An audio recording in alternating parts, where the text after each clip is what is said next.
Untuk analisis kasus yang ketiga, disampaikan oleh Mariani Nurbaiti SPD dari TK Setia Ratu. Pada kasus yang ketiga, Bu Dani sedang menjelaskan pelajaran bahasa Inggris di papan tulis. Namun, beliau memperhatikan bahwa Pajar malah tidur-tiduran dan tampak acuh tak acuh pada pelajarannya. Pajar, coba jawab pertanyaan nomor 3. Maju ke depan dan kerjakan di papan tulis. Pajar pun tampak malas-malasan maju ke depan.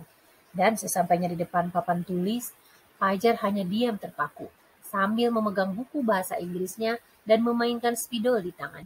Ayo Pajar, makanya jangan tidur-tiduran. Lain kali perhatikan. Sudah sana, duduk kembali. Kira-kira, ayo siapa yang bisa? Pajar pun kembali duduk di bangkunya. Hal ini seperti sudah sering kali terjadi pada Pajar.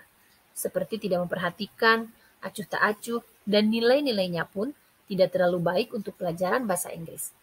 Pada saat ditegur oleh Ibu Dani, Pajar hanya menjawab, "Tidak tahu, Bu." Ibu Dani pun menjawab lirih, "Gimana kamu Pajar?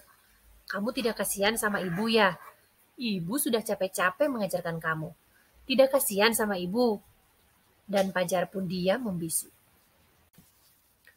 Pada pertanyaan pertama, posisi kontrol apa yang diambil oleh Ibu Dani dalam pendekatannya kepada Pajar? Posisi kontrol Ibu Dani adalah pemantau. Ketika Bu Dani menjelaskan pelajaran dan memperhatikan Pajar yang ternyata acuh terhadap pelajarannya dan malah tidur-tiduran. Posisi pemantau sangat mengandalkan perhitungan, catatan, dan data-data yang dapat digunakan sebagai bukti atas perilaku seseorang. Kemudian, posisi kontrol Ibu Dani selanjutnya adalah pembuat rasa bersalah. Karena dengan nada dan kalimat bicara lembut, mendekati anak, merendah, tidak memaki, tetapi lebih kepada memberikan kesan anak merasa menyesali perbuatannya. Anak merasa gagal dan merasa bersalah diri. Pertanyaan selanjutnya, dari membaca sikap Pajar, kira-kira kebutuhan apa yang diperlukan oleh Pajar? Yang pertama, cinta dan kasih sayang. Kebutuhan untuk lebih diperhatikan dilihat dari sikap Pajar, suka tidur-tiduran, acuh, dan lainnya. Kemudian kebutuhan kebebasan. Untuk menjawab dengan menggunakan media menarik dalam pembelajaran, bisa jadi ekspektasi dan harapan Pajar dalam belajar bahasa Inggris itu lebih tinggi dibanding hanya menjelaskan di papan tulis. Kemudian kebutuhan kesenangan. Dalam asiknya mengikuti pembelajaran bahasa Inggris ketika pembelajaran itu menarik dan menyenangkan. Bila mana Ibu Dani mengambil posisi pemantau, apa yang akan dilakukan atau dikatakan olehnya? Pertanyaan-pertanyaan seperti apa yang akan diajukan? Ibu Dani bisa mengajukan berbagai pertanyaan seperti misalnya, Pajar, coba perhatikan lagi, apa keyakinan kelas yang sudah disepakati?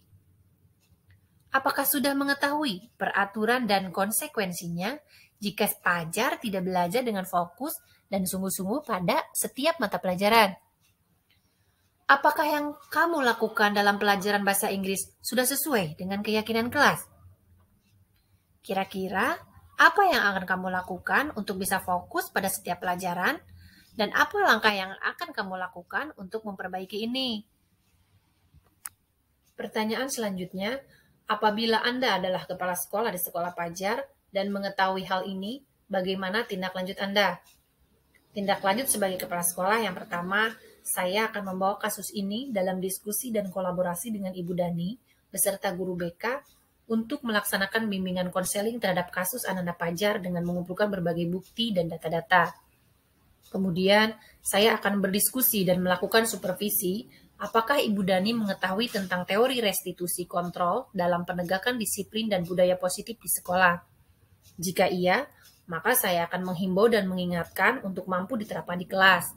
Jika belum mengetahui teori restitusi kontrol, maka saya akan memberikan coaching kegiatan dan bersama guru lainnya berkolaborasi untuk mengetahui apa saja yang bisa dilakukan dalam restitusi kontrol di kelas masing-masing dengan unjuk kerja ataupun tercatat secara sistematis sehingga gambaran indikator pencapaiannya terlihat jelas dan terukur.